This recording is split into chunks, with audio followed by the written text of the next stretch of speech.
यदक्षरमनाख्येयम् आनन्दमजमव्ययम् श्रीमन्निवृत्तिनाथेति ख्यातम् दैवतमाश्रये गुरुरित्याख्यया लोके साक्षाद्विद्या हि शाङ्करी जयत्याज्ञानमस्तस्यै दयार्द्रायै निरन्तरम् सार्धम् केन च कस्यार्धम् शिवयोः समरूपिणोः ज्ञातुम् न शक्यते लग्नम् इति द्वैतच्छलान्मुहुः अद्वैतमात्मनस्तत्त्वम् दर्शयन्तौ मिथस्तराम् तौ वन्दे जगतामाद्यौ तयोस्तत्त्वाधिपत्तये मूलायाग्राय मध्याय मूलमध्याग्रमूर्तये क्षीणाग्रमूलमध्याय नमः पूर्णाय शम्भवे।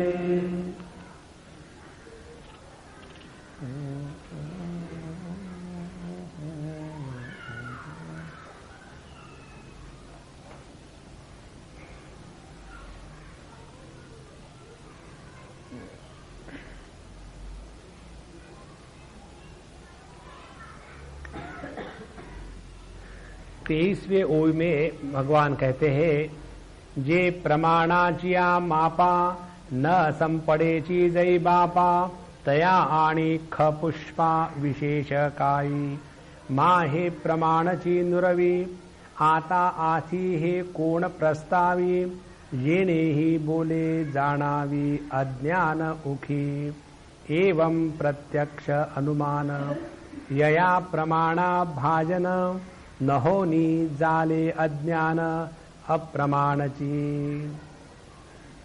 किसी भी प्रकार से अज्ञान के होने को सिद्ध करने का प्रयत्न करे तो जे प्रमाणाचिया मापा न संपड़ेची, जो किसी भी प्रमाण के द्वारा सिद्ध नहीं हो सकता वह वस्तु अप्रामाणिक है। जैसे ख पुष्प माने आकाश पुष्प। जिस प्रकार से आकाश पुष्प ये केवल शब्द मात्र है, आकाश का कोई पुष्प नहीं होता, उसी प्रकार से एवं प्रत्यक्ष और अनुमान ये दोनों प्रमाणों का जब हम व्यापार करते हैं तब यह अज्ञान कभी भी हमको मिलता नहीं। तो यह जो अज्ञान है न स्वकार्याते ये कारण पणाते न ये मी अज्ञान ऐसे भी है मानुसाचे। और इसीलिए यह जो अज्ञान है ये ना तो अपने कार्य को निर्माण करते हैं। पिछली बार हमने इस विचार को बताया था, सर्वसाधारण दृष्टि से देखा जाए तो यह सृष्टि अज्ञान का कार्य कहा गया है कि हमको अपने स्वरूप का अज्ञान है और इसके कारण हम इस जगत का दर्शन करते हैं। जिसको अपने स्वरूप का दर्शन हो गया, आत्मज्ञान हो गया, ब्रह्म ज्ञान हो गया, उसके लिए जगत नहीं है। तो जगत क्यों है? जगत है अज्ञान के कारण। और यह बात भगवान ज्ञानेश्वर महाराज एकदम तोड़ रहे हैं। कहते हैं कि जब अज्ञान नाम की कोई वस्तु सिद्ध हो जावे तब तो कोई उसका कार्य जगत होगा। लेकिन प्रॉब्लम ये आ रही है कि अज्ञान नाम की कोई वस्तु अभी तक सिद्ध न हो पाई, इसीलिए ना स्वकार्याते विये, इसीलिए अज्ञान का कोई कार्य नहीं। तो ये जगत क्या है? जगत परमात्मा की अभिव्यक्ति है। देखो संतो, ये बात हृदय में बैठा लो। ये जो पढ़ करके भय ज्ञानी ये जो बात है ना, इस अज्ञान को अपने दिमाग से निकाल देना है। न स्वकार्याते विये ते कारण पणाते न ये, जिसका कोई कार्य ही है नहीं वो कारण कैसा बनेगा? जिसका कोई अपना बच्चा ही नहीं है वो बाप कैसा बनेगा? तो न स्वकार्याते विये ते कारण पणाते न ये, मी अज्ञान ऐसे भी है मानो साचे। तो फिर यह अज्ञान है, इसको मैं कैसे स्वीकार करूं? तो जब तक के हम इस अज्ञान के अस्तित्व को स्वीकार नहीं करते, तब तक के यह जगत जो अज्ञान का कार्य है इत्यादि सब बातें केवल शब्द मात्र है, इसका कोई तात्पर्य नहीं, इसका कोई अर्थ नहीं है या मतलब नहीं है। अब इस अज्ञान के द्वारा जगत निर्माण कैसा होता है उसको कह करके उसका खंडन करते हैं। नॉर्मली ये बताते हैं कि मानो आत्मा इस अज्ञान के कारण नींद को प्राप्त हो गया। जैसा एक जगह में आता है, आत्म अज्ञान महानिद्रा जृंभते इदम जगत और जगन्मयम। यह संपूर्ण जगत क्या है? आत्म अज्ञान का विलास जो है उसको कहते जगत। इस विचार को यहां काट रहे हैं, कहते हैं आत्मया स्वप्न दाऊ न शके। यह अज्ञान आत्मा को स्वप्न नहीं दिखा सकता। स्वप्न किसको कहते हैं? स्वप्न उसको कहते हैं कि जहां कल्पना का साम्राज्य होता है और उस कल्पना के साम्राज्य में स्वप्न देखने वाला और देखा गया स्वप्न, इनमें भेद स्वीकार होता है, उसको कहते स्वप्न। तो जब बताते हैं कि यह अज्ञान आत्मया स्वप्न दाऊ न शके, माने यह अज्ञान आत्मा में द्वैत की प्रतीति निर्माण करने में असमर्थ है। आत्मया स्वप्न दाऊ न शके कीर बहु परिठाए ठाऊ निदेजो नेणे। और दूसरी बात, यह जो अज्ञान है वह आत्मा को जड़त्व भी प्राप्त नहीं करा सकता। माने इस जगत में जो जड़त्व की प्रतीति है वह अज्ञान का कार्य नहीं है, वह परमात्मा ही एक साथ युगपत दृष्टा और दृश्य के रूप में अभिव्यक्त हो रहा है। और इसीलिए संपूर्ण सृष्टि परमात्मा की अभिव्यक्ति है, अज्ञान का कार्य नहीं है। ये महत्व की बात है। देखो, ये सिद्धांत संत ज्ञानेश्वर महाराज का हृदय में आ जाए ना, तो देखो तब समझ में आता है कि जिस भी चीज को हम स्पर्श कर रहे हैं वो परमात्मा है। इस ज्ञान की सिद्धि के द्वारा ही, इस ज्ञान की निष्ठा के कारण ही जब भगवान ज्ञानेश्वर महाराज ने पुरुष सूक्त गाया अपने मन में, लेकिन उच्चारण करवाया एक भैंसे के मुख से। कल हम अपने बाबा महाराज सातारकर जी की कैसेट सुन रहे थे तो बड़ा आनंद आया। उस कैसेट में वो भगवान की महिमा गा रहे थे और उसमें कहा उन्होंने कि एक सज्जन हमको कह रहे थे कि ये तो हमारे समझ में नहीं आता कि ये ज्ञानेश्वर महाराज ने एक भैंसे के मुख से ये वेद कैसे बुलवाए। तो बोले, हमने उसको उत्तर दिया, यह भैंसे को समझ में नहीं आएगा।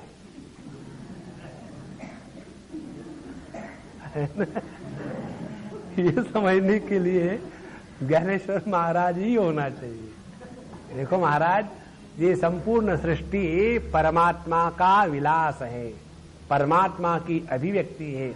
यहां अज्ञान नाम की कोई चीज नहीं है। अब देखो, यदि ये विश्वास हृदय में उतर आए तब हमको समझ में आएगी दो तीन बातें उनके जीवन की। कौन सी?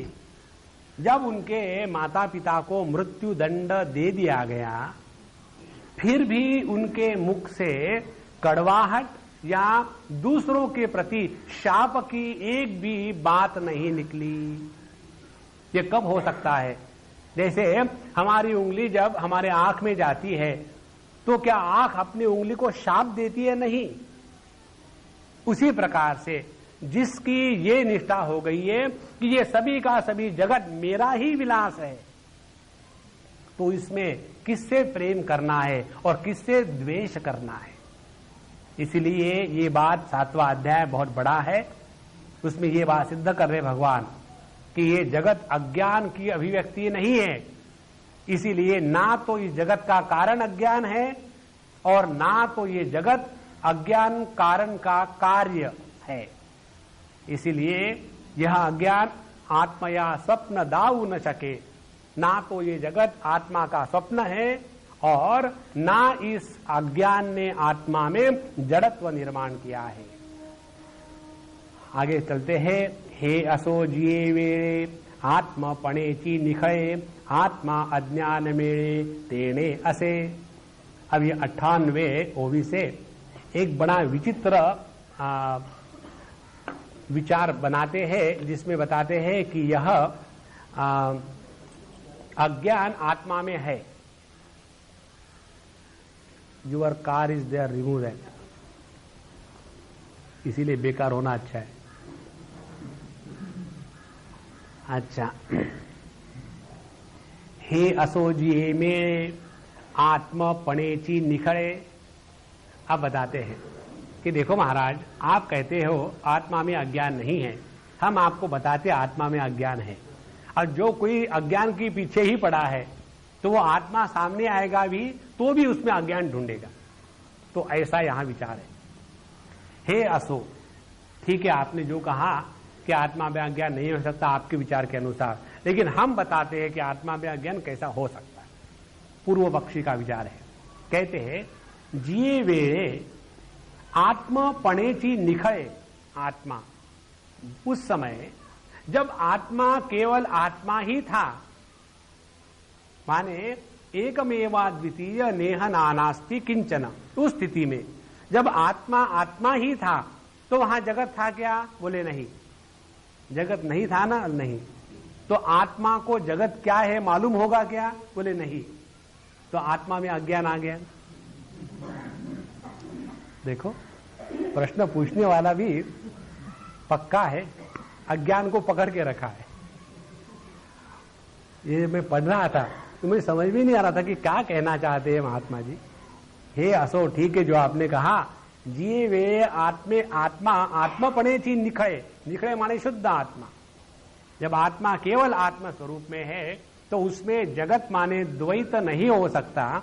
तो द्वैत क्या है ये आत्मा को कभी समझ में आएगा क्या? नहीं आएगा। तो उसमें यदि उस आत्मा को यदि द्वैत समझ में नहीं आता तो वो तो अज्ञानी हो ही गया है ना। तो आत्मा में अज्ञान आ गया और आप कहते हो अज्ञान नहीं है।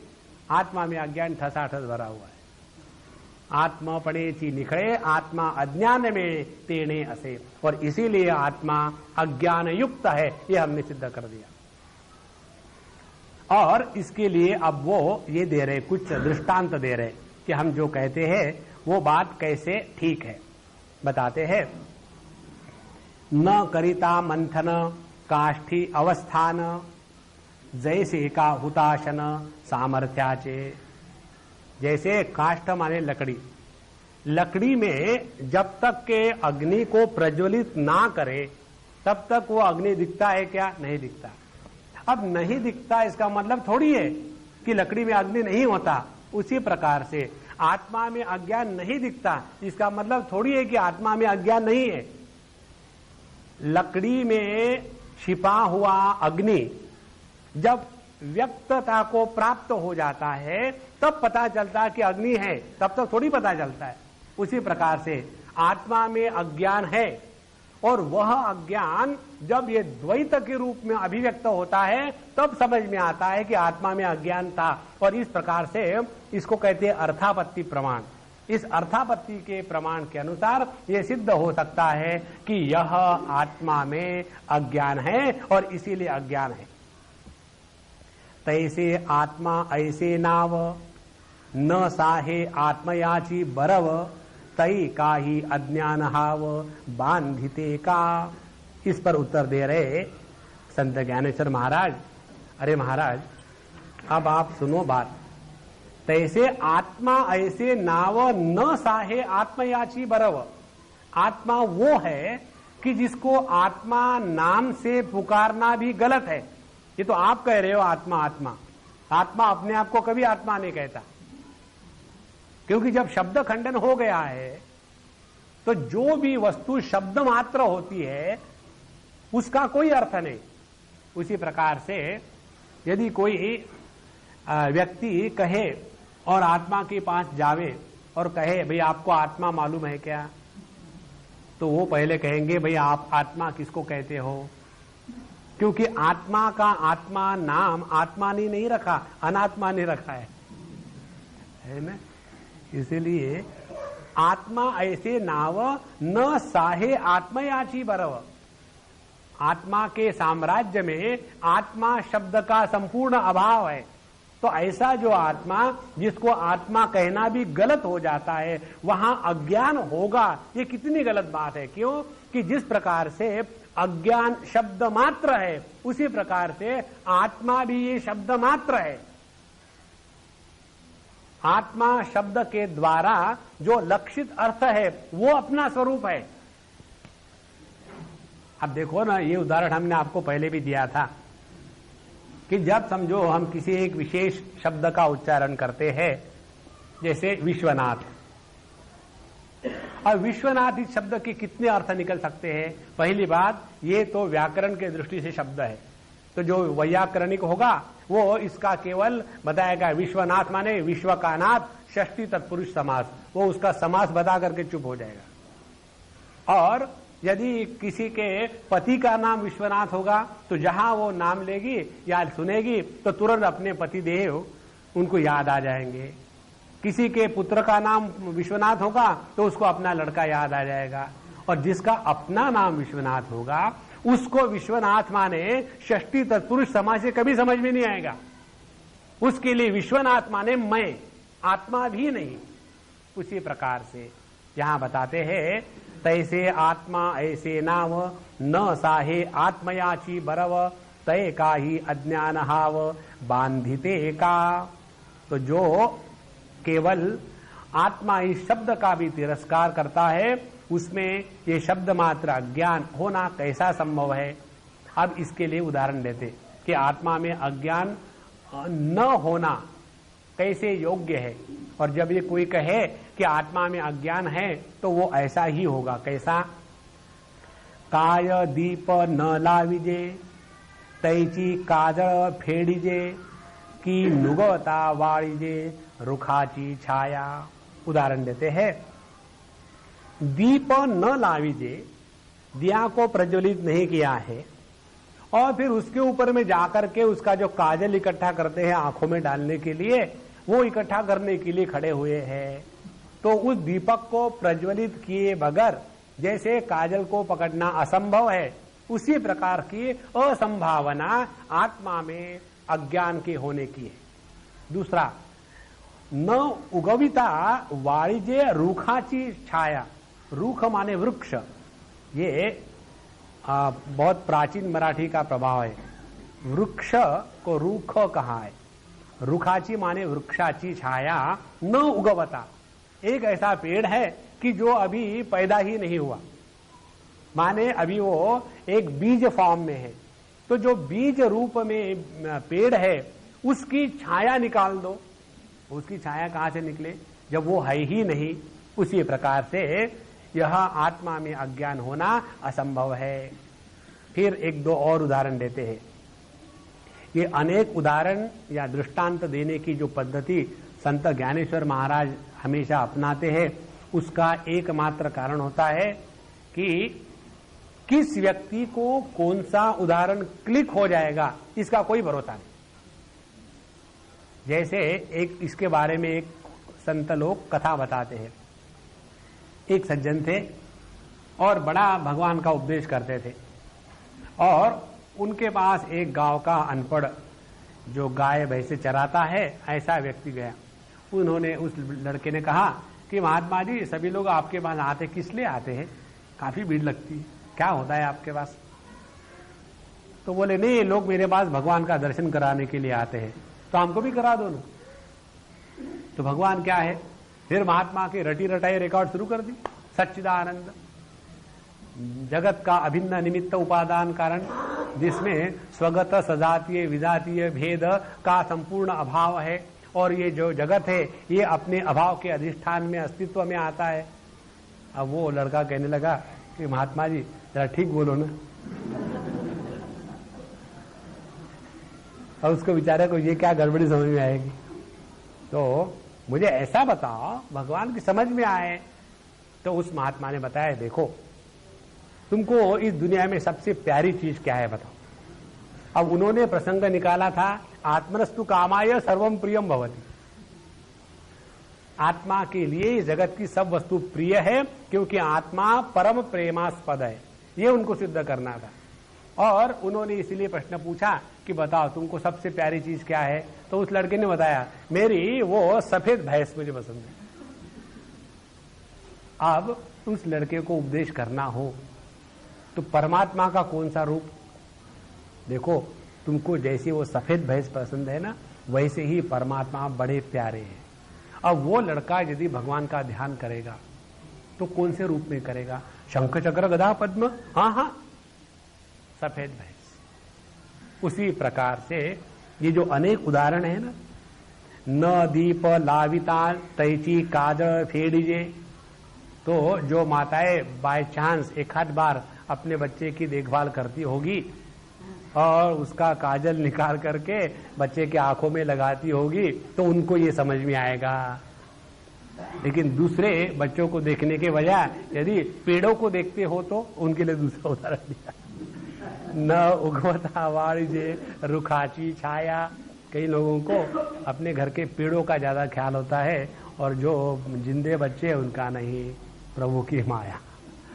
अच्छा, नाना उठिता देह दशा कालूने लाविजे चिकसा न घड़ताची आरसा उठीजे काई।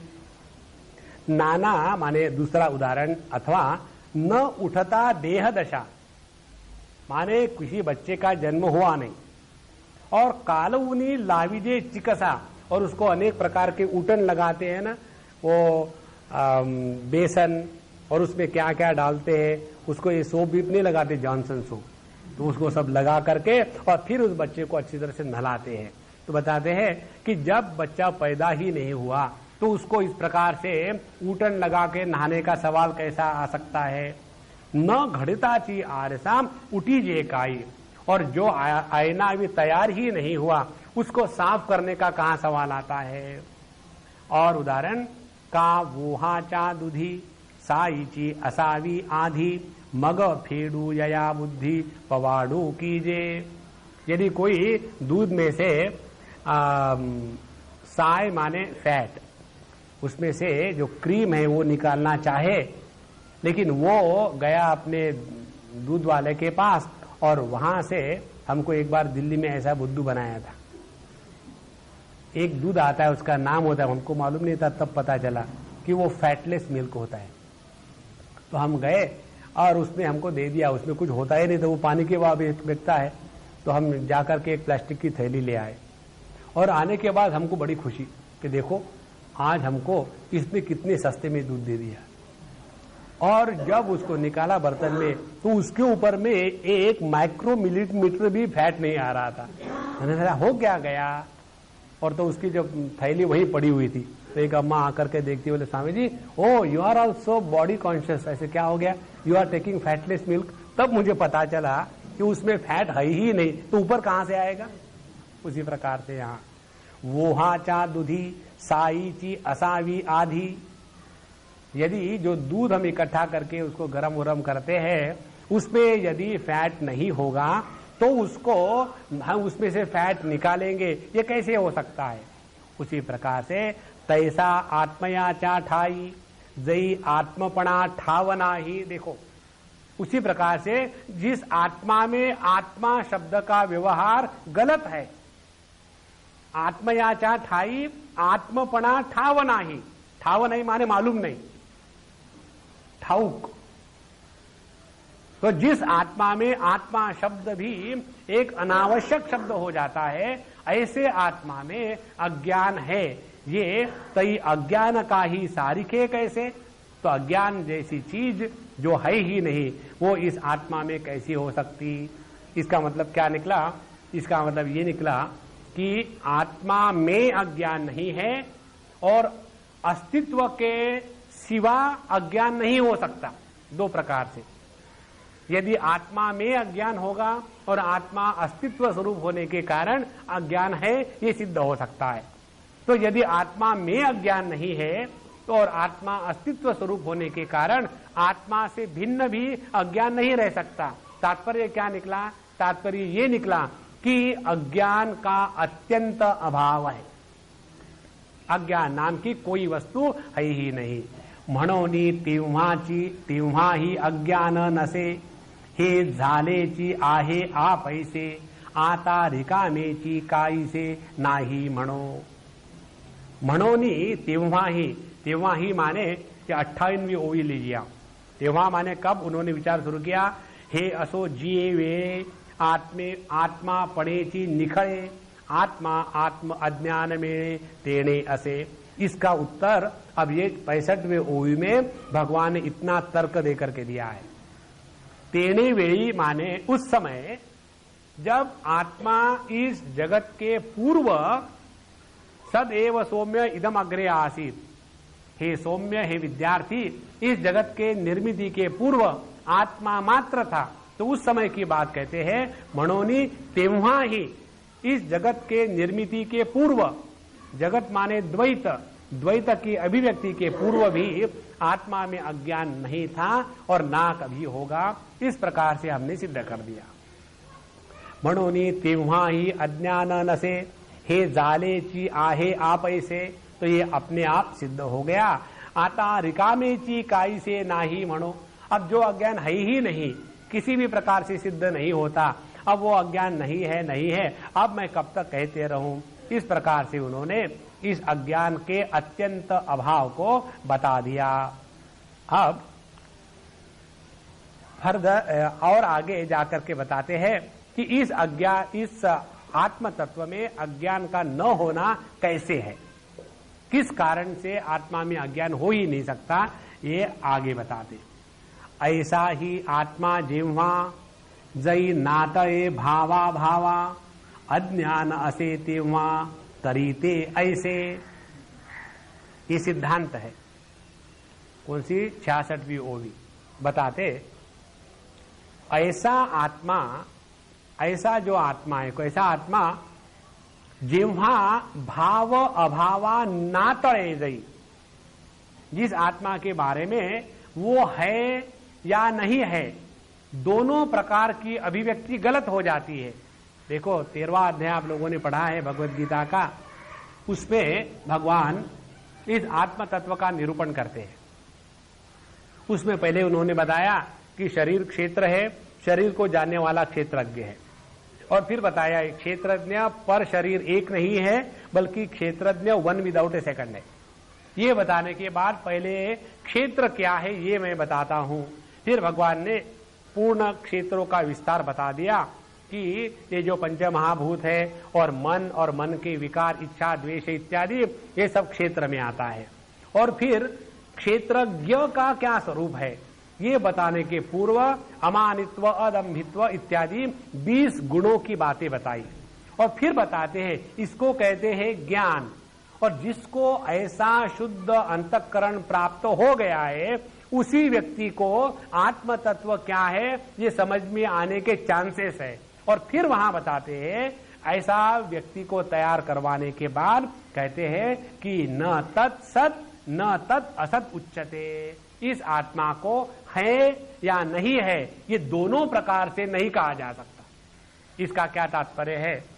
इसका तात्पर्य ऐसा है, हम इस जगत में किसी भी वस्तु का ग्रहण दो प्रकार से करते हैं। जैसे उदाहरण से हमारे हाथ पर चाबी है, तो ये चाबी का ग्रहण हमने कैसा किया? अस्तित्व के रूप में कि ये चाबी है।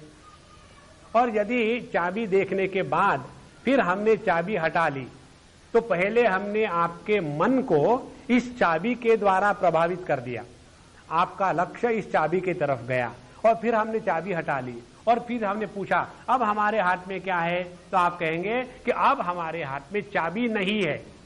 माने किसी भी वस्तु का ग्रहण इस जगत में होता है या तो है के रूप में या तो नहीं है के रूप में। और ये अस्तित्व और अभाव एक दूसरे के विरोधी है। लेकिन आत्मा को ना तो हम है के रूप में कह सकते हैं, ना तो नहीं के रूप में कह सकते। कारण क्या? एक ही जो तत्व है वो अस्तित्व का भी आधार है और अभाव का भी आधार है। जो अस्तित्व और अभाव इन दोनों का आधार है वो ना तो अस्तित्व है ना तो अभाव है। ऐसा जो आत्मा, जिसको कहते ऐसा ही आत्मा जेव्हा जई नातये भावा भावा, भावा भावा माने भाव और अभाव।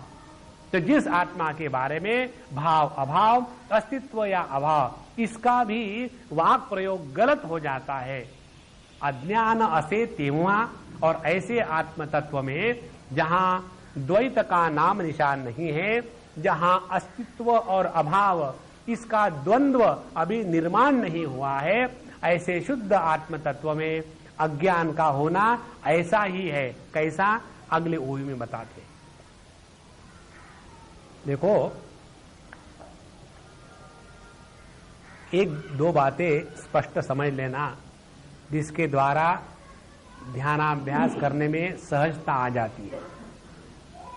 वो बात ये है कि जब तक के हमारे बुद्धि में वस्तु का ग्रहण करने की प्रक्रिया है या नहीं है, इस आधार को लेकर के चलती है, तब तक के हम किसी भी वस्तु का ग्रहण हमेशा द्वैत रूप से करते हैं। जैसे उदाहरण के लिए हम आपको दो तीन उदाहरण देंगे ये समझाने के लिए। जैसे किसी ने मुझे पूछा, चाबी है क्या तुम्हारे जेब में? तो मैं उसका उत्तर दूंगा हां या नहीं।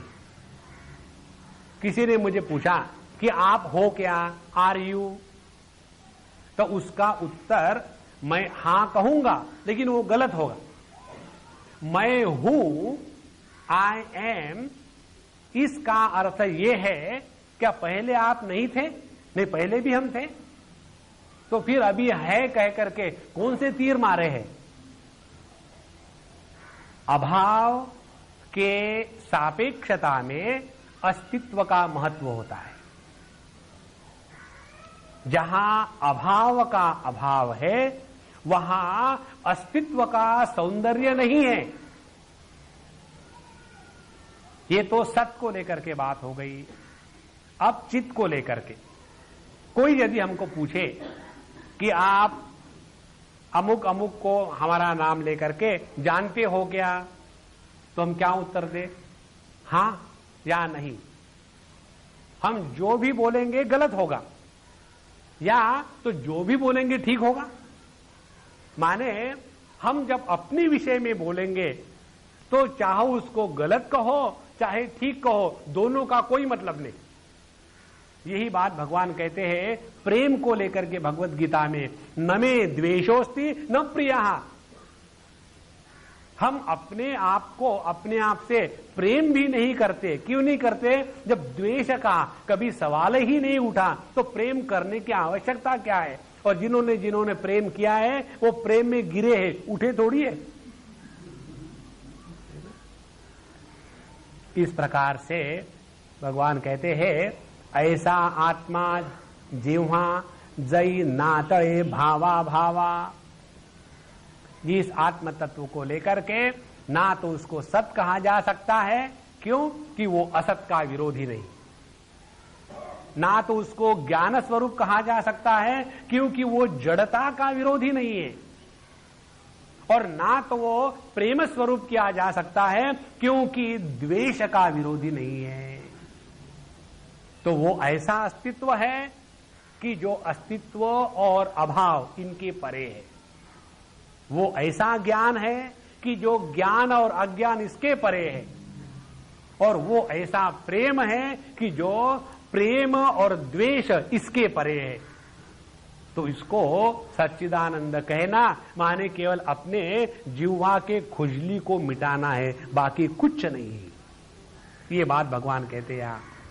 ऐसा ही आत्मा जिह्वा जई नातये भावा भावा अज्ञान असे तिव्हा तरीते ऐसे।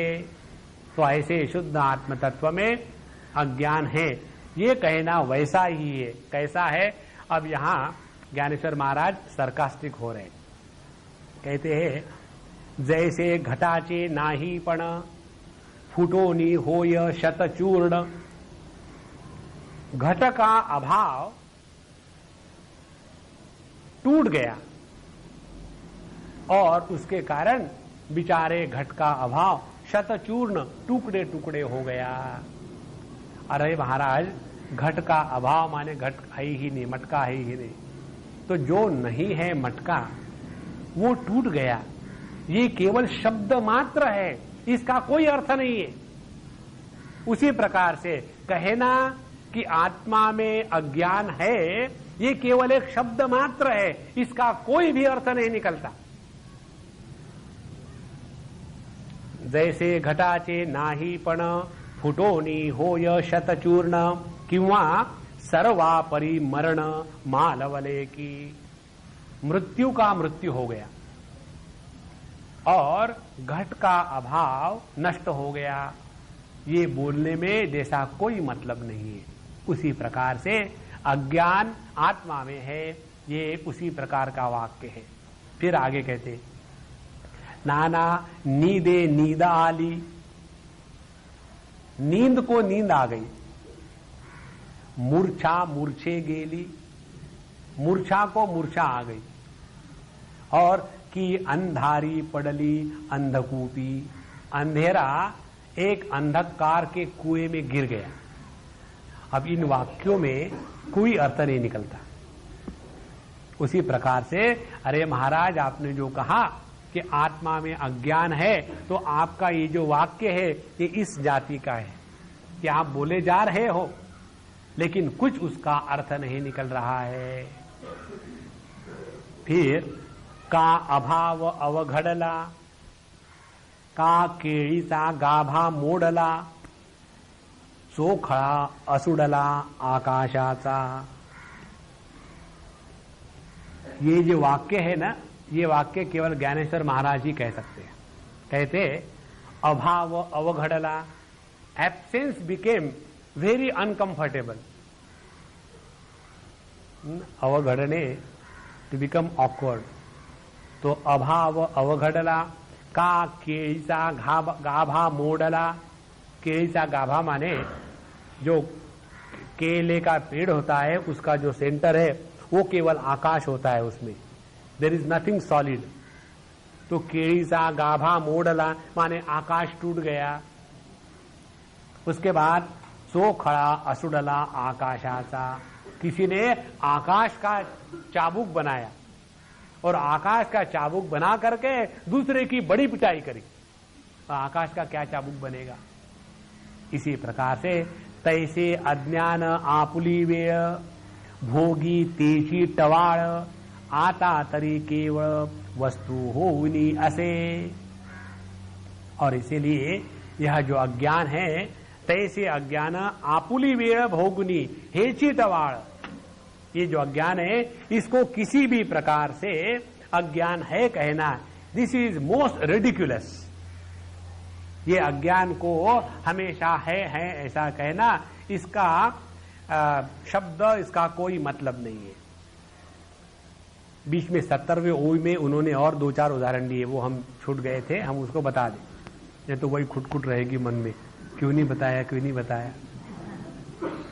का निवटलिया सुधले विख, जो मरा हुआ है उसको जहर दे दिया पीने के लिए। और मुकियाचे बांधले मुख, जो मुका है माने जो बोल नहीं सकता, और ऐसे के मुंह को बांध दिया ताकि वो अपनी बात दूसरे को न बतावे। नाना टूटिता लेख पुसले जैसे, और वो लिखान जो कभी लिखा ही नहीं था उसको साफ कर दिया। तो इस प्रकार से ये सभी की सभी असंभावना है। उसी प्रकार से आत्मा में अज्ञान होना असंभव है। तैसे अज्ञान आपुली वेळ भोगी हेची टवाळ, अज्ञान के बारे में सबसे बहुत आश्चर्यकारक और विचित्र बात यही है कि ये एक तो अज्ञान है और वो आत्मा में है, ऐसा कहना, इससे बढ़कर के मूर्खता की पराकाष्ठा कोई नहीं। और दूसरी बात, यह अज्ञान ना तो आत्मा में रह करके रह सकता है, ना तो आत्मा से व्यतिरिक्त रहता है, क्योंकि आत्मा के व्यतिरिक्त माने अभाव। या तो ना तो अज्ञान भाव रूप से है, ना तो अज्ञान अभाव रूप से। ये इसका सिद्धांत निकला। तैसे अज्ञान आपुली वेळ भोगी हेची टवाळ आता तरी केवळ वस्तु होविनी असे। और इसीलिए एक वस्तु आत्म तत्व मात्र वही सत्य है और बाकी सब झूठ है। और ऐसा जो अज्ञान है जिसका कहीं भी किसी भी प्रकार से अस्तित्व होना संभव नहीं है, और ऐसे अज्ञान को ढूंढने को हम जब निकलेंगे कि जब तक कि अज्ञान का नाश नहीं होता आत्मा का दर्शन नहीं होता, तो पहले ढूंढो अज्ञान को। इस अज्ञान की बात कहते हैं कि जो व्यक्ति इस अज्ञान को ढूंढने के लिए निकला है वो कैसा है। देखा वांझ किए कैसे विये विरूढ़ती भाजिले बिये कि सूर्य कोणा लाहे अंधाराते। ये जो व्यक्ति इस अज्ञान को ढूंढने के लिए निकले हैं वो ऐसा ही है कि वो इस परेशानी में, इस चिंता में फंसे हुए हैं। जो व्यक्ति इस अज्ञान को ढूंढने के लिए निकले हैं वो ऐसा ही है कि वो इस परेशानी में, इस चिंता में फंसे हुए हैं कि ये वांझ स्त्री जब बच्चा पैदा करेगी तो उसको क्या क्या डिफिकल्टी होगी। अरे महाराज, वांझ स्त्री वो होती है कि वो डिलीवर नहीं कर। तो देखा वांझ कैसी भी है, बड़े परेशान होके बैठे, अब क्या करें, वो वांझ स्त्री को बच्चे होने वाले हैं। ये इसको कहेंगे मूर्खता की पराकाष्ठा। विरूढ़ती भाजली बिये, रोस्टेड सीड्स भाजली बिये। तो यदि किसी ने सीड्स को या बीजों को रोस्ट कर लिया है, भून लिया है, और उसके बाद जैसे चने के बीजों को भूंज लिया और उसके बाद बो दिया, और ये कल्पना करी कि जब ये भूजे हुए चने जब बड़े हो जाएंगे तो उनके पेड़ में से डायरेक्टली पिठला निकलेगा।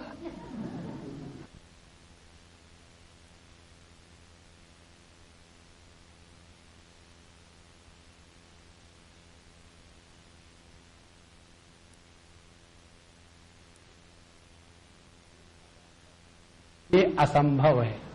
तीसरी बात कि सूर्य कोणा लाहे अंधाराते, या कभी सूर्य को अंधेरे का दर्शन हो सकता है, उसी प्रकार से यह जो अज्ञान है उस अज्ञान को ढूंढना वैसा ही है जैसे 3 उदाहरणों में बताया। तैसा चिन्मात्री चोखडा भल तैसा अज्ञानाचा झाडा घेतला तरी पवाडा येई लकाई। तैसा इसी प्रकार से चिन्मात्री इस शुद्ध चैतन्य में, शुद्ध परमात्मा में। अब देखो इस शब्द को ठीक से समझ लो। आज हम सुबह जब क्लास ले रहे थे हमारे आश्रम में, तब क्लास बंद होते होते प्रभु ने बड़ा सुंदर विचार दिया। वहां अद्वैत मकरंद का अध्ययन चल रहा है अभी, और उसमें विचार यह आया कि एक दव बिंदु किसी भी प्रकार से ना तो समुद्र क्या है इसकी कल्पना कर सकता है, उसी प्रकार से एक समुद्र दव बिंदु का क्या दुख है ये भी नहीं समझ सकता। तो ये दव बिंदु समुद्र का दर्शन करने के लिए जाएगा तो अपने अस्तित्व को खो बैठेगा, और इसीलिए वो समुद्र के पास नहीं जाएगा। और ये समुद्र दव बिंदु को देखने का या जानने का कभी प्रयत्न नहीं करेगा। How does it matter, I am so powerful. इस प्रकार से दोनों एक दूसरे के बारे में अज्ञान में रहेंगे। लेकिन जिस दव बिंदु ने अपने पानी स्वरूप का दर्शन कर लिया है, ऐसे दव बिंदु के जीवन में समुद्र की श्रेष्ठता नगण्य है और दव बिंदु की क्षुद्रता इसका कोई मतलब नहीं है। कहने का तात्पर्य क्या हुआ? From the absolute stand point relative perception need not be from the relative standpoint, the experience of the absolute cannot be. The only way is renounce the relative stand and stand in the shoes of the absolute. This is the only way. और यही सब बात भगवान ज्ञानेश्वर महाराज कह रहे हैं। जहां जहां हम अज्ञान की बात करते हैं वहां एकमात्र कारण होता है कि हम अपने सापेक्षता का त्याग किए बगैर संपूर्णता का दर्शन करने की जो झंझट है, परेशानी है, दुख है, वो ये अज्ञान के विचार में नष्ट हो जाते हैं। और अपने सापेक्षता का त्याग करने के बाद अपने अज्ञान का स्वीकार करने की कोई आवश्यकता नहीं। ये दो बातें आ गई। इसीलिए ये चीज जितनी सूक्ष्मता से अंतःकरण में जाएगी, चिन्मात्र माने जहां द्वैत का अत्यंत अभाव, द्वैत का अत्यंत अभाव कहां है? केवल पानी में है। और पानी कहां है? पानी द्वैत में है। पानी दवबिंदु के भी रूप में है और समुद्र के भी रूप में है। तो जब तक के हमारे दृष्टि में दवबिंदु की संकीर्णता और समुद्र की महानता, इसका महत्व भरा हुआ है, तब तक के व्यष्टि समष्टि, पाप पुण्य, अज्ञान ज्ञान, इन सब शब्दों का व्यापार चलता रहेगा। जहां हम पानी पानी हो गए, देखो ना तो वहां समुद्र में डूब करके मरने का डर है, ना तो वहां दवबिंदु की क्षुद्रता का अनुभव है। तो तैसा चिन्मात्री चोखडा, भल तैसा अज्ञानाचा झाडा, घेतला तरी पवाडा येईल काही। उसी प्रकार से ऐसे शुद्ध चिन्मात्र तत्व में अज्ञान को ढूंढने के लिए कितनी भी इंक्वायरी करी, कितना भी प्रयत्न किया, तैसा भल तैसा अज्ञानाचा झाड़ा, झाड़ा माने किसी के घर में जाकर के झड़ती लेते हैं ना। देखो आपके घर में कितने प्रकार का पैसा है, काला, पीला, लाल, सफेद, तो उसके ऊपर जो धाड़, उसको कहते झाड़ा। भल तैसा अज्ञानाचा झाड़ा, घेतला तरी पवाड़ा येईल काही।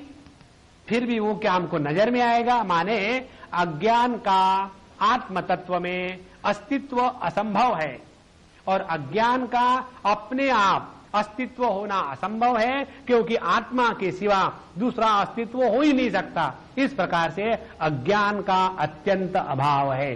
तो ये संपूर्ण सृष्टि अज्ञान की अभिव्यक्ति नहीं है, यह परमात्मा की अभिव्यक्ति है। तो प्रत्येक जीव जो है वो परमात्मा ही है। प्रत्येक इस जगत की जो वस्तु है, ईंट पत्थर, वो भी परमात्मा है। जितनी ये दृष्टि बनी रहेगी उतना हमारा आध्यात्मिक जीवन ठीक चलेगा और ठीक चल रहा, नहीं तो हमेशा घूम फिरा करके फिर आते। But what is the status of maya, what is the status of agyan, what is the status of vasana, what is the status of raag dvesh, इसका कितना भी जीवन भर अभ्यास करो आप, गारंटी देते हैं इसका कोई अर्थ नहीं निकलेगा, क्योंकि वो शब्द मात्र है। देखो ये तीन विचार जो ज्ञानेश्वर महाराज इसका विश्लेषण कर रहे हैं, इसको पक्का पकड़ लेना।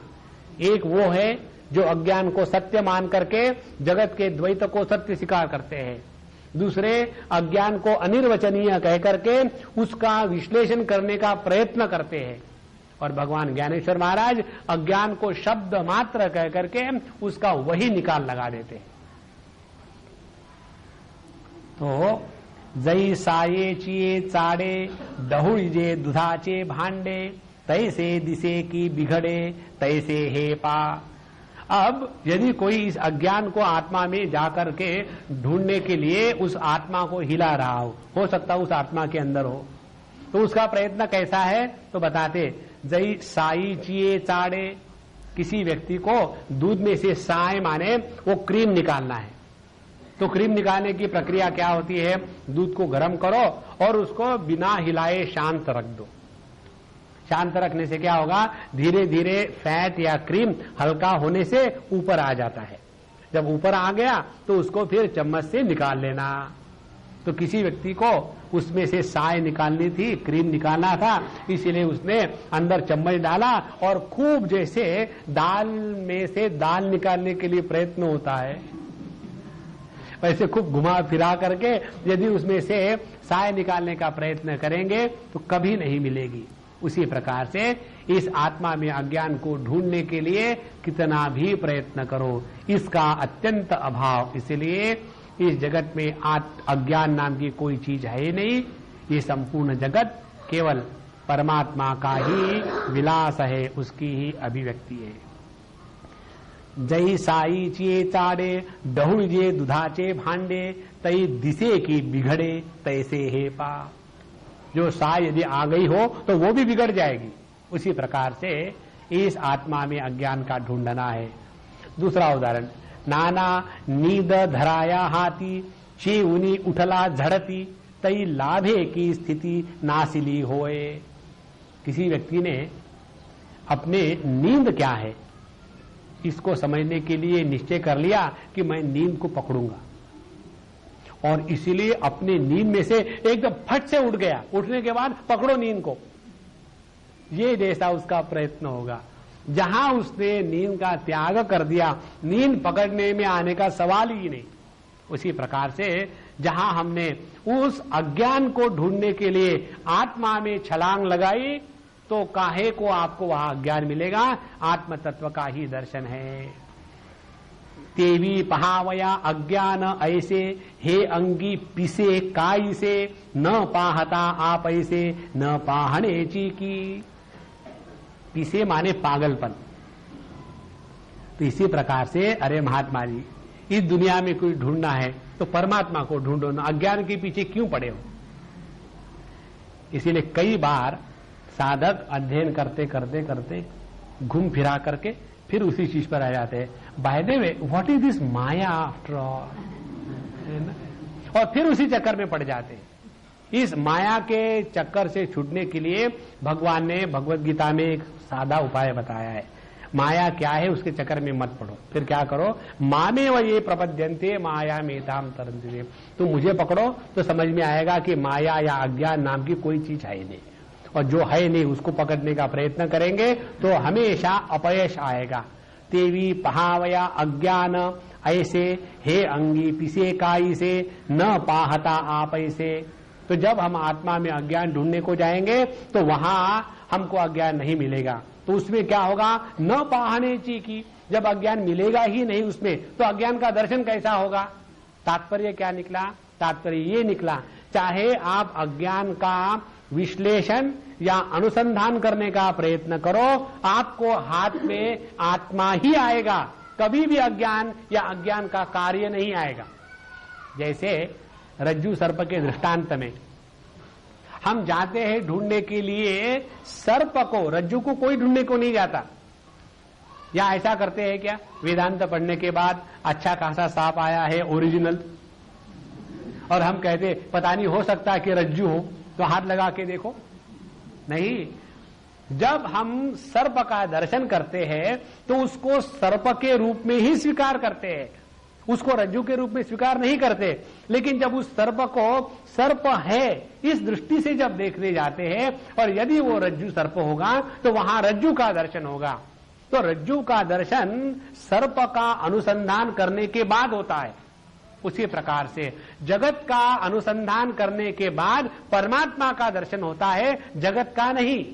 और इसीलिए ये जगत ना तो अज्ञान का कार्य है, ना तो इस अज्ञान में जगत की कारणता है। इस जगत का एकमात्र कारण परमात्मा है, और वही अपनी असलियत है। ये बात भगवान यहां बताना चाहते। एवं कोणे ही परी अज्ञान भावाची उजरी, न पड़ेची नगरी विचाराचे। एवं इस प्रकार से अभी तक जितनी बातें बताई वहां तक के कि इस अज्ञान के बारे में एवं कोणी ही परी, किसी भी प्रकार से विचार करके देखो। अज्ञान भावाची उजरी, अज्ञान भाव माने अज्ञान का होना, किसी भी प्रकार के विचार से यदि देखो तो अज्ञान का होना असंभव है। अज्ञान भावाची उदरी न पड़ेची नगरी विचाराचे। तो जब हम विचार के साम्राज्य में प्रवेश करेंगे तो वहां अज्ञान नाम का कोई वस्तु या विषय हमको कभी भी नहीं आ सकता। अब अगले श्लोक से फिर दूसरे विचार करते हैं कि जिन्होंने आत्मा में इस अज्ञान को ढूंढने का प्रयत्न किया उनकी क्या स्थिति हुई। कहते हैं, अहो कोणीही वेळे आत्मा अथवा वेगळे विचाराचे डोळे देखते का। यदि हम अपनी विचाराचे डोळे, यदि हम अपनी ये जो ज्ञान दृष्टि है इसको यदि जागृत करें तो क्या नजर आएगा। तो कहते कोणीही वेळे आत्मा अथवा वेगळे, या तो आत्मा में या आत्मा से व्यतिरिक्त किसी भी प्रकार से कोणीही वेळे आत्मा अथवा वेगळे विचाराचे डोळे अज्ञान देखते क्या, वहां अज्ञान शब्द होना चाहिए। माने चाहे हम इस आत्मा में अज्ञान को ढूंढने के लिए निकाले तो आत्मा में नहीं निकला अज्ञान, तो हो सकता है कहीं दूसरे जगह में हो। तो ना तो वो अज्ञान आपको आत्मा में मिलेगा, ना तो आत्मा से व्यतिरिक्त मिलेगा। और इस प्रकार से अब 79 वर्ष में वो सिद्धांत बताते हैं क्या, ना निर्धाराचे तोंडन माखे प्रमाण स्वप्निही नायके की निरुति हनमुखे अनसाईपणा। कहते हैं निर्धाराचे तोंड न माखे, ये जो अज्ञान है किसी भी प्रकार से निर्धार करने के लिए जितनी इंक्वायरी करी है उस इंक्वायरी के द्वारा इस अज्ञान की सिद्धि नहीं हो सकती। तो निर्धाराचे तोंड न माखे प्रमाण स्वप्नी ही न आई के, और किसी भी प्रमाण का प्रयोग करो इस अज्ञान को सिद्ध करने के लिए तो स्वप्न में भी ये जो प्रचार आता है मराठी में कि हमने उस व्यक्ति से स्वप्न में भी प्रेम नहीं किया, तो माने बिल्कुल ही प्रेम नहीं किया। उसी प्रकार से यहां जब कहते हैं कि प्रमाण स्वप्न ही नायके, माने किसी भी प्रमाण से अज्ञान है यह कभी भी किसी भी प्रकार से सिद्ध नहीं हो सकता कि निरुति हनमुखे, और इसीलिए ये अज्ञान है ये कहना एकदम शब्द मात्र है। और इसीलिए जिस व्यक्ति ने इस अज्ञान को सिद्ध करने का प्रयत्न किया है वो अपने आप चुप हो गए हैं, क्योंकि अज्ञान के बारे में ना तो कुछ बोला जा सकता है ना तो कुछ उसके बारे में प्रमाण सिद्ध किया जा सकता है। इतुलिया ही भागू अज्ञानाचा परी तो मागू निगे ऐसा बागू पड़ता का देवा। अब 80वें श्लोक कहते हैं इस प्रकार से, इतुलिया ही भागू अज्ञानाचा तरी तो मागू, मागू माने मार्ग या तो उसकी खोज। इसीलिए कितने ही प्रकार से हे देवा, अरे महात्मा जी, किसी भी प्रकार से कैसा भी आप प्रयत्न करो, ये अज्ञान को जितने आप ढूंढने जाओगे ये अज्ञान आपको कभी भी नहीं मिलेगा। और ये अज्ञान क्या है इसका फिर एक बार विवरण करते हैं। अवसेचेनी चंद्रबिंबे निवलिये शोभे का मांडिले जैसे खांबे शश विषाणाचे नाना गगनौलाचिया माळा वांझेच्या जालया गळा घापती तो सोहळा पावी जतसे आणुनी कासवीचे तूप भरूये आकाशाचे माप तरी साचा येती संकल्प ऐसे तै ऐसे आम्ही येऊनी जाऊनी पुढती अज्ञान आणावे निरुती ते नाही तरी किती वटवटूपा। अब ये अज्ञान को सिद्ध करने के लिए तुम हाँ कहते जाओ और मैं नहीं कहते जाऊंगी। ये जो वटवट है, वटवट माने निरर्थक बोलना। क्यों कि अज्ञान ये शब्द का कोई अर्थ ही नहीं है, तो उसके बारे में कितना भी बोलो उसका कोई मतलब नहीं। कैसा, अब उनके उदाहरण देखो। अवसेचेनी चंद्रबिंबे, अमावस्या का चंद्रमा निवड़ी लिए शोभे, और अमावस्या के चंद्रमा की जो ज्योत्सना है उसके प्रकाश में शश विषाणाचे खांबे, जो शश विषाण माने ये जो खरगोश होता है, खरगोश के जो सिंग है उन सिंगों के खंबे लगाए और उसका एक बहुत बड़ा मंडप तैयार किया। तो मंडप बना खरगोश के सिंगों से, और उस मंडप को प्रकाशित करने के लिए अमावस्या के चंद्रमा की ज्योत्सना को ऑन कर दिया। अच्छा, उसके बाद क्या हुआ, वहां वांझेचा जालया गया और वहां वंध्या पुत्र को शादी करने के लिए उसके गले में माला डाली। और कौन से फूलों की माला? गगनौलाचिया माला, जो गगन वृक्ष है उसके जो फूल है उसकी माला बना करके इस वंध्या पुत्र के गले में डाली। और वो सोहा, वो सौंदर्य कितना बढ़िया होगा।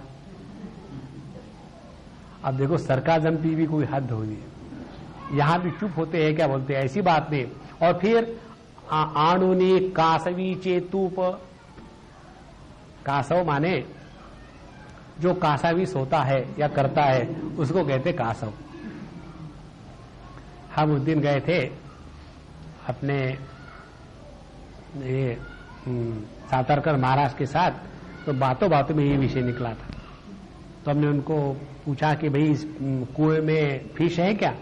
बोले फिश नहीं है, वी आर नॉट फिशिंग। तो फिर क्या है? तो बोले कासव है। तो हमने कहा अच्छा आप कासावीसी है, बिकॉज कासव रखते हो। तो कासव माने ये जो कछुआ है, कछुओं के अंडे होते हैं। It is not a mammal, it is an amphibian, और इसीलिए उसका दूध नहीं निकलता। दूध नहीं निकलेगा तो उसका घी कहां से निकलेगा? तो आणुनी कासवीचे तूप, भरू ये आकाशाचे माप, और वो भी थोड़ा सा नहीं निकला तूप, घी। एक बहुत बड़ा नाप ले लिया, और नाप किसका है? आकाश का, माने कोई बर्तन वगैरह नहीं।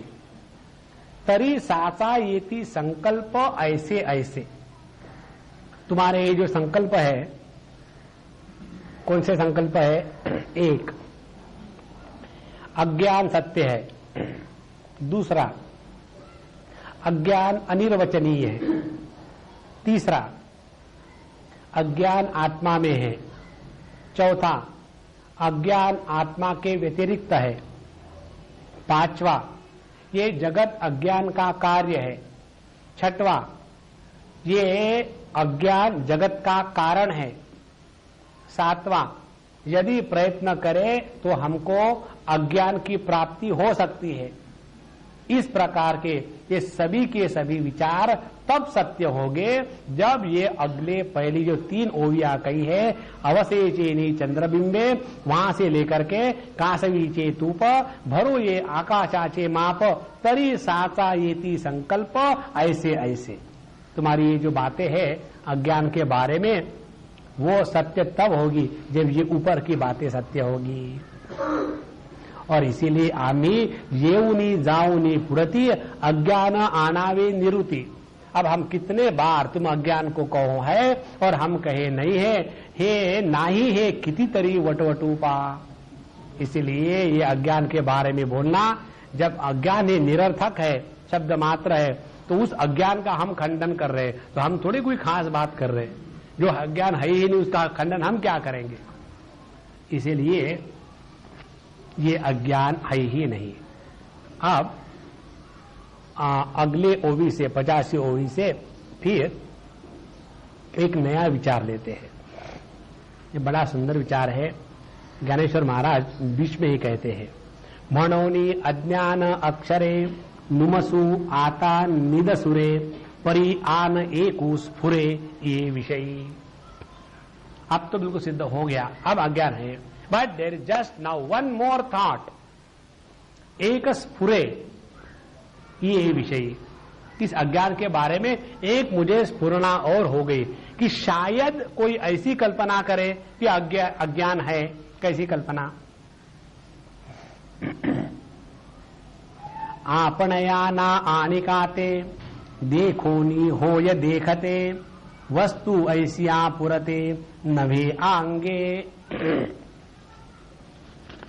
यहां इस अज्ञान के बारे में एक प्रश्न उठाते हैं कि हम अपने को भी जानते हैं या नहीं जानते, ये थोड़ी कह सकते। उसी प्रकार से अज्ञान को भी जानते हैं या नहीं जान सकते, ऐसे तो कह सकते हैं ना। जैसा हम अपने आप को मैं जानता हूं या मैं नहीं जानता हूं, इसका कोई मतलब नहीं निकलता। उसी प्रकार से अज्ञान भी उसी स्थिति में है जिस स्थिति में आत्मा है, कि इसके बारे में कुछ भी बोलो तो झूठ ही झूठ है। जैसे आत्मा के बारे में कुछ भी बोलो तो झूठ है। आत्मा के बारे में कुछ भी बोलो तो झूठ क्यों है? इसलिए कि आत्मा वाणी का विषय नहीं है, इसीलिए आत्मा के बारे में कुछ भी बोलो तो झूठ है। अज्ञान के बारे में भी कुछ भी बोलो तो झूठ है। तो अज्ञान को झूठ कहना वो भी झूठ है। कारण क्या? आप जिसके बारे में बोल रहे हो वो है क्या? वो है नहीं। जो है नहीं है उसके बारे में सत्य कैसा बोलोगे? देखो महाराज, ये घुमाने फिनाने के चक्कर है। और इसीलिए जिस अवस्था में, जिस स्थिति में आत्मा है उसी स्थिति में अज्ञान है, और इसीलिए आत्मा इज इक्वल टू अज्ञान है ना। ज्ञानेश्वर महाराज जब ये बातें बताते होंगे, उनके सामने बैठे हुए सभी बड़े बड़े दिग्गज वेदांतियों को, और ऐसी पटकी मारते होंगे तो उनको अपने ही मन में बड़ी मस्ती आती होगी ना।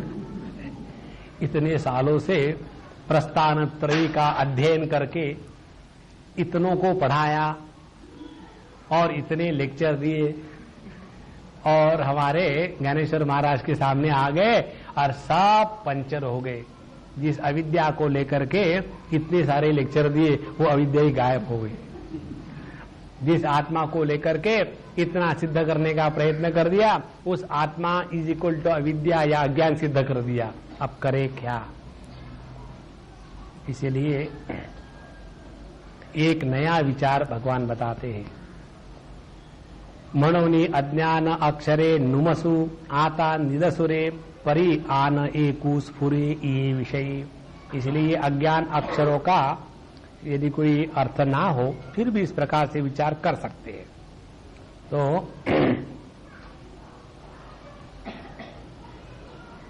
अगले 87 में बताते, तरी ते आपणया पुढे दृश्य पघळे जे वडे आपण करी फुड़े दृष्टे पणे।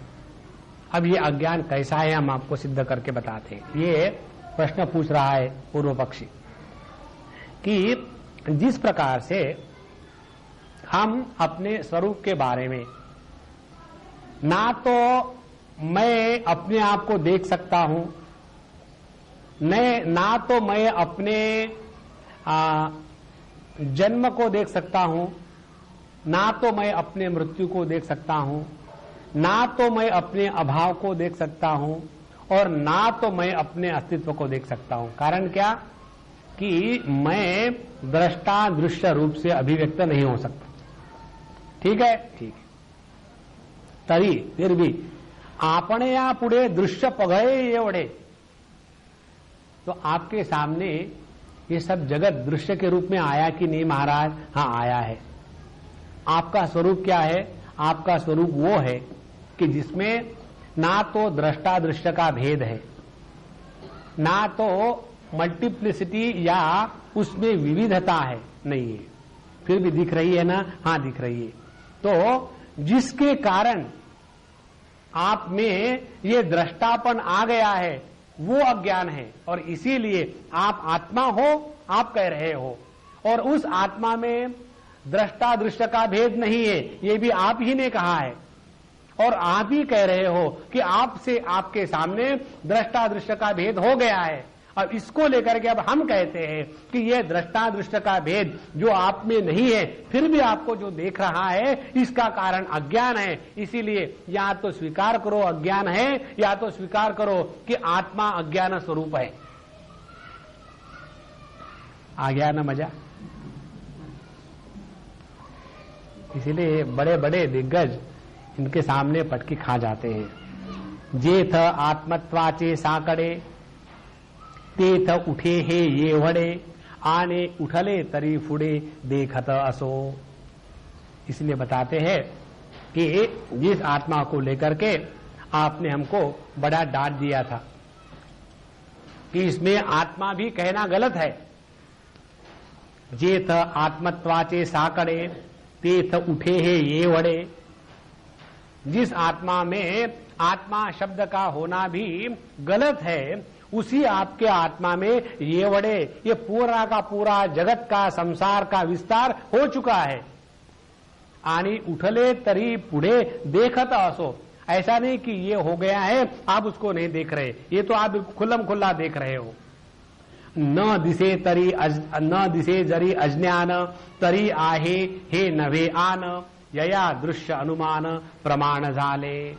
इसीलिए जो अज्ञान आपके आत्मा में नहीं है ये आपने कहा, और इस आत्मा में किसी भी प्रकार की द्वैत का अस्तित्व होना असंभव है, ये जो आपने कहा, ये संपूर्ण जगत उसी आत्मा में है। और इसीलिए जगत को देख करके आत्मा में अज्ञान का अनुमान किया जा सकता है। और इसीलिए न दिसे जरी अज्ञान तरी आहे हे नवे आनम यया दृश्य अनुमान प्रमाण झाले। इसलिए जगत के द्वैत को आप कैसा सिद्ध करोगे? क्योंकि आत्मा में द्वैत नहीं है और ये जगत माने द्वैत ही है, और ये जगत आत्मा से ही निकला है। तो आत्मा में जो अज्ञान नहीं दिख रहा है वही अज्ञान इस जगत के रूप में अभिव्यक्त हो रहा है। और इससे जगत को देख करके जो आत्मा एकमेवा द्वितीय है उसमें अज्ञान अव्यक्त रूप से उपलब्ध है। और इसीलिए आत्मा में जगत को देख करके अज्ञान है, ये अनुमान प्रमाण के द्वारा सिद्ध किया जा सकता है।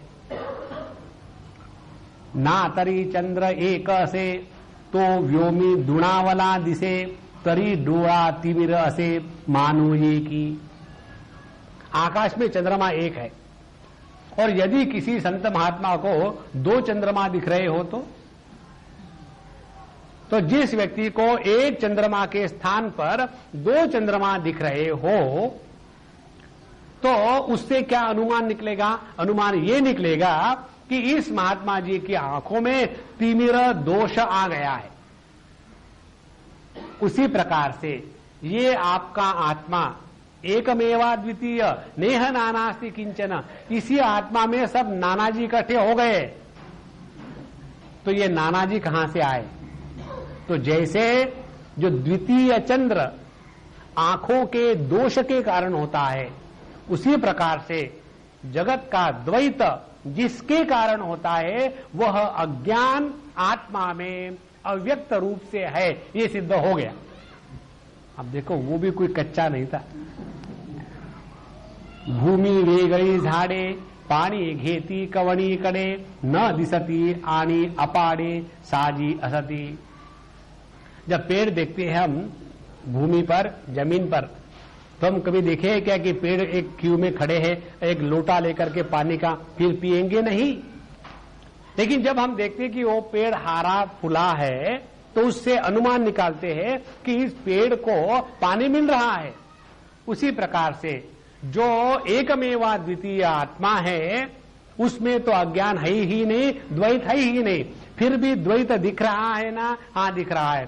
तो ये संसार वृक्ष को देख करके उसका मूल अज्ञान है, ये सिद्ध हो गया। और इसीलिए ये अज्ञान आपके आत्मा में ही है और कहीं नहीं है। तरी भरवसे नीमुए पानी घेती हे न टय तैसे अज्ञान कये दृश्यास्तव। जिस प्रकार से वृक्ष जब हारे होते हैं तब हमको पता चलता है कि वृक्ष पानी पी रहे हैं, उसी प्रकार से तरी भरवसे नीमुए पानी घेती हे न टळे तैसे अज्ञान कये दृश्यास्तव। तो इस जगत में जब तक के हमको दृश्य का दर्शन होगा, माने जब तक के हमारे जीवन में दृष्टा दृश्य नोवर नोन ये द्वैत की अनुभूति बनी रहेगी, तब तक के अज्ञान है ये हमको स्वीकार करना ही पड़ेगा। फिर सवाल ये आएगा कि ये अज्ञान है क्या, तो ये अज्ञान आपके ही आत्मा में है। और इस प्रकार से हमारा अज्ञान है ये सिद्ध हो गया।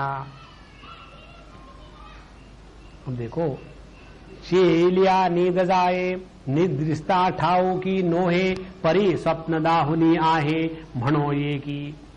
अब यहां ये उदाहरण देते हैं। देखो, जो चेलिया माने जो जग गया है, नींद जाए उसके लिए तो नींद है ही नहीं, तो जो जगा है उसको लेकर के नींद का अस्तित्व सिद्ध नहीं हो सकता, मान लिया। लेकिन जब सपना देखते हैं तो सपना देखने के लिए नींद का होना आवश्यक है। इसीलिए जो जो व्यक्ति सपना देखते हैं उनके लिए नींद का अस्तित्व स्वीकार करना अवश्य है। उसी प्रकार से जब तक के ये जगत का द्वैत इसकी अनुभूति है, तब तक कि हम ये अस्वीकार नहीं करेंगे कि अज्ञान नहीं है, अज्ञान है और होगा ही। परी स्वप्न दाहुनी आहे म्हणो ये की। इसलिए नींद का अस्तित्व स्वप्न से होता है, भले जागृत अवस्था से ना हो। उसी प्रकार से इस अज्ञान का अस्तित्व आत्मा में जगत को देख करके होता है। भले आप कहो कि आत्मा में अज्ञान नहीं है, फिर भी अज्ञान है। म्हणोनी वस्तु मात्रे चोखे दृश्यत जरी ये वडे फाके तेव्हा अज्ञान आथी सुखे म्हणो ये की। म्हणोनी वस्तु मात्रे चोखे, आप कहते हो आत्मा एकमेवा द्वितीय चोख है, उसमें किसी भी प्रकार की मिलावट नहीं है, अज्ञान नहीं है। तो ऐसे वस्तु मात्रे चोखे दृश्य जरी ये वडे फाके, इतना जो दृश्य दिख रहा है तो तेव्हा अज्ञान आथी सुखे म्हणो ये की। और इसीलिए अज्ञान है ये सहजता से सिद्ध हो सकता है। इस प्रकार से अज्ञान है। अगा ऐसिया ज्ञानाते अज्ञान म्हणने के उते काय दिवो करीतयाते अंधार मणिपे। अब इसके बाद ये अगले ओवी से ज्ञानेश्वर महाराज इस विचार का खंडन शुरू करते हैं। अब देखो, ये सब विचार जो चल रहा है ना यहाँ अमृतानुभव में, इसका मूल कारण एक है। वो कारण एक ये है कि हमको अपनी दृष्टि बदलनी है। हमारे दृष्टि में माया, अज्ञान, इसका इतना महत्व हो गया है और इस माया और अज्ञान के कारण हम ऐसे शब्दों का प्रयोग करते हैं कि जिसका अर्थ हमको समझ में नहीं आता, लेकिन कल्पना हम करते हैं कि हमको समझ में आ रहा है। जैसे ये जगत मिथ्या है। अरे भैया, ये जगत मिथ्या नहीं है, ये जगत सत्य है।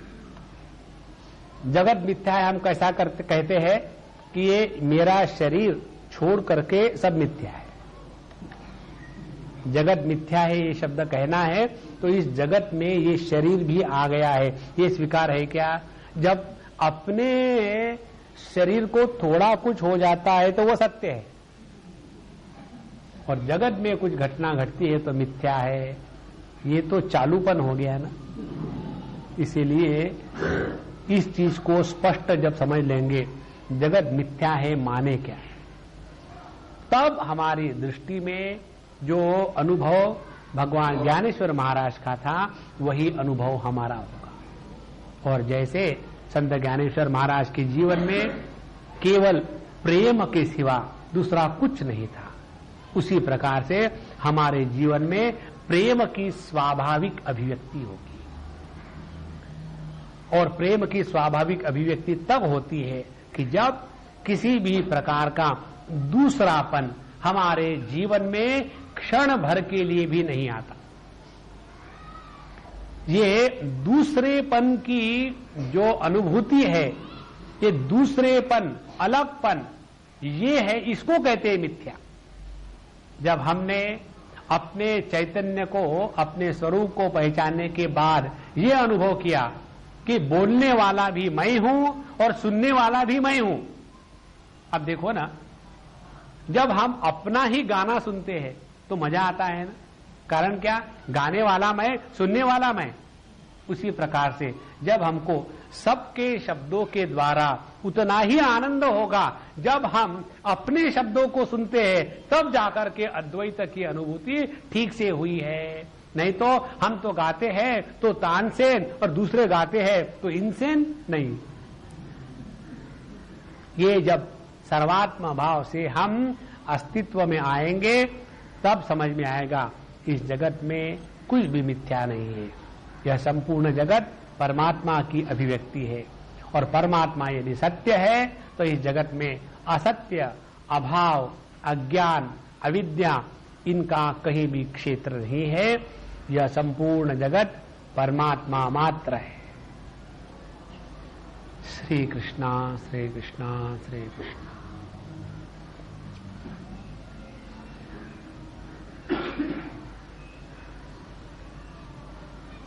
ओम पूर्णमदः पूर्णमिदं पूर्णात् पूर्णमुदच्यते पूर्णस्य पूर्णमादाय पूर्णमेवावशिष्यते। ओम शांति शांति शांति।